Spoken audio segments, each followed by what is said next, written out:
Hey everybody, it is Sierra Janelle and I am back with another video. Today I am going to be talking about how to strategically pay off or pay down your credit card debt based upon your financial goals. So let's hop right into this video. Okay, so number one, the first thing we're going to do is create a budget, right? So we want all of the following information. We want the name of the company that we owe. We want how much we owe, which is our balance. We want to know our monthly payment. And we also want to put down the interest rate as well as the payment due date. Okay, so those are some of the things that you want to make sure that you have on your Excel spreadsheet. Like I said, I will put in the description box on where you can download the one that I use. And it helps me out. It's very simple, easy to read, not complex at all, actually. But yeah. Down below, you'll see a link where you can download this Excel spreadsheet that I created, okay? Just list out all of the credit card debt or whatever debt that you want to pay down and list out those things. Number 2 tip is going to be pay the most expensive debt off first. And what I mean by that is, let's say you owe $1,000 to American Express and then you owe $1,000 to Capital One, right?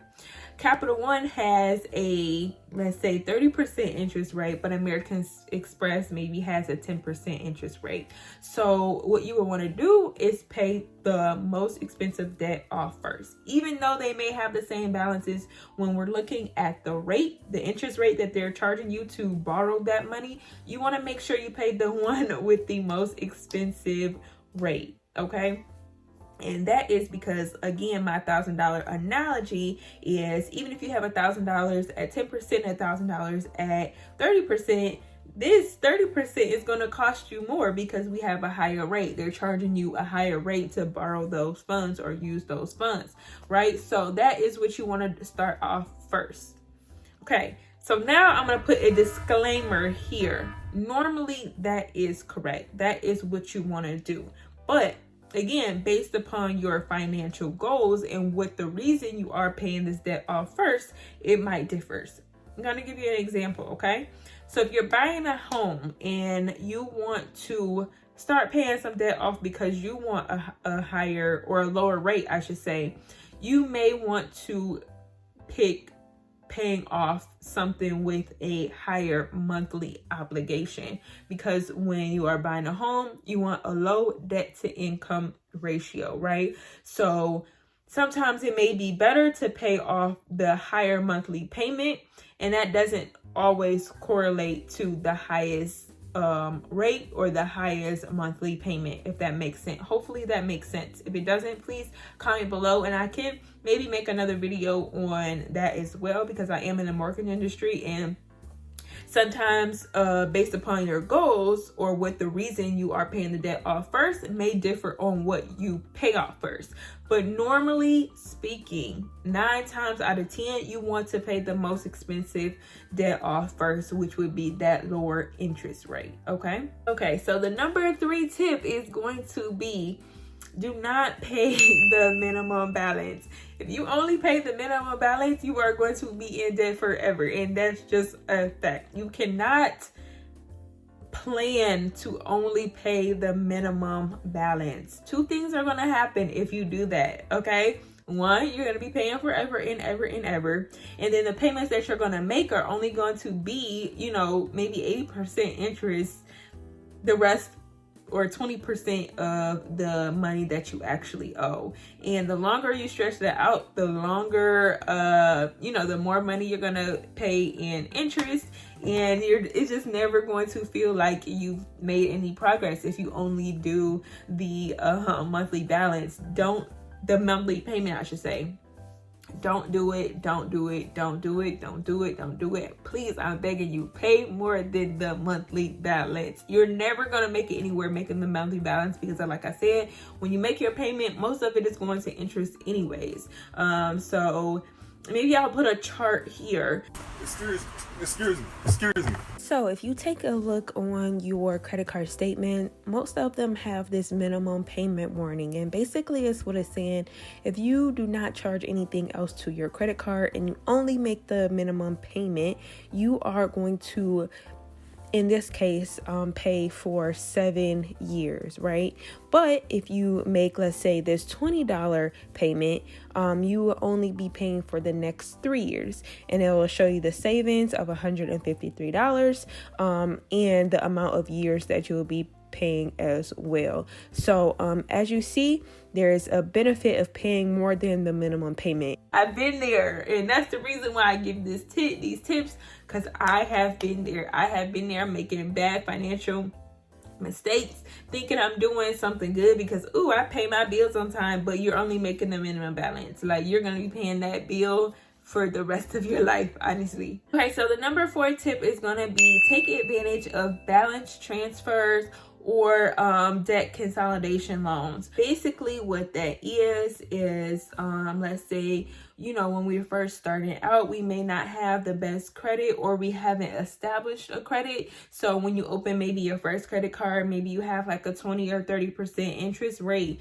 But now that you've started to establish more credit, you have a history of paying on time, things of that nature, you may be able to qualify for a different rate somewhere else. And sometimes people or companies want you to bank with them or use their funds. Sometimes they're willing to give you a really low interest rate if you transfer your balance to that new credit card. Okay, so that's what a balance transfer is.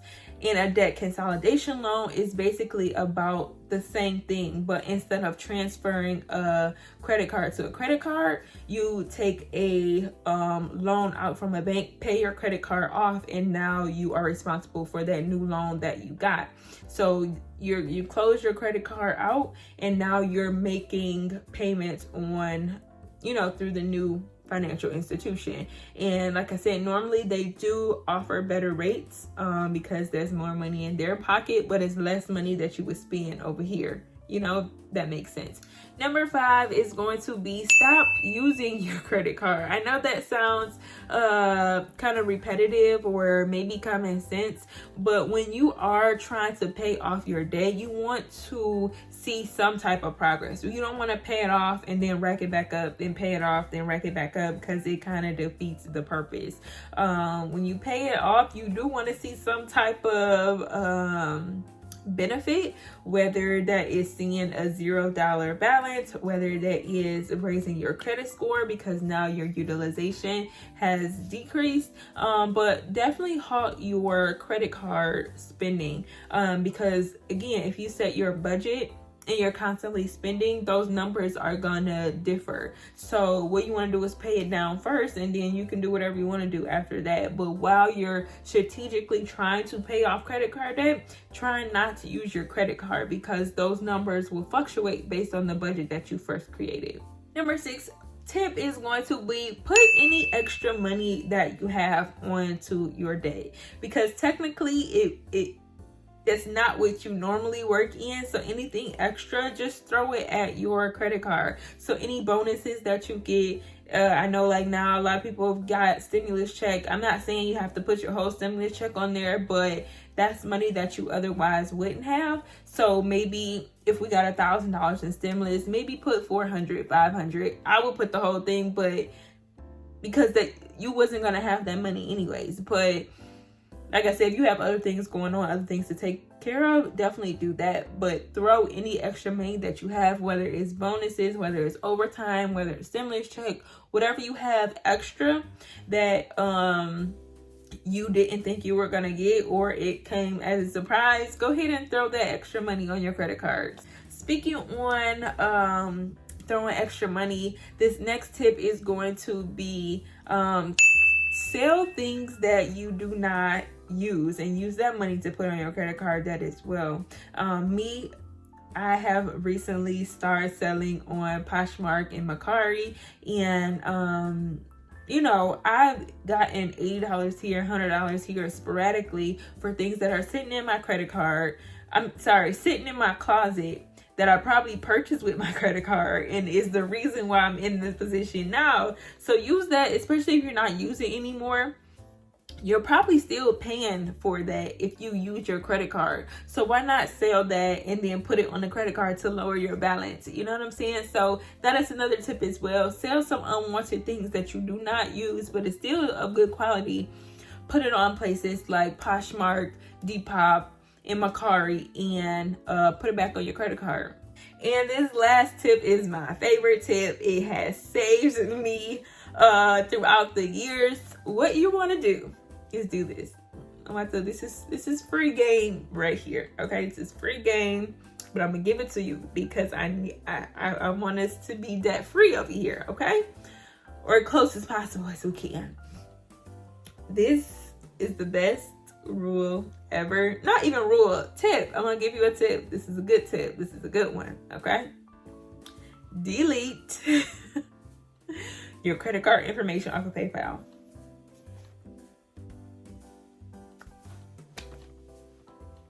Delete it. Delete your credit card information off of PayPal. Delete it off your Google. Delete all your credit card information off of your computer. So when you are prompted to buy something, you really got to go into your purse. You really got to go into your wallet. Type the numbers out, you know what I'm saying? And then at that point, you might not even want it anymore. So that is like my major, if you don't take anything else away from this video, please do this one thing, okay? Do it. Just do it and see how much money you will save. But yeah, hopefully these tips help you out. If you implement some of these, let me know which ones you like, which ones you don't like, any other ones that you have thought of, please let me know. Until next time, peace out, guys.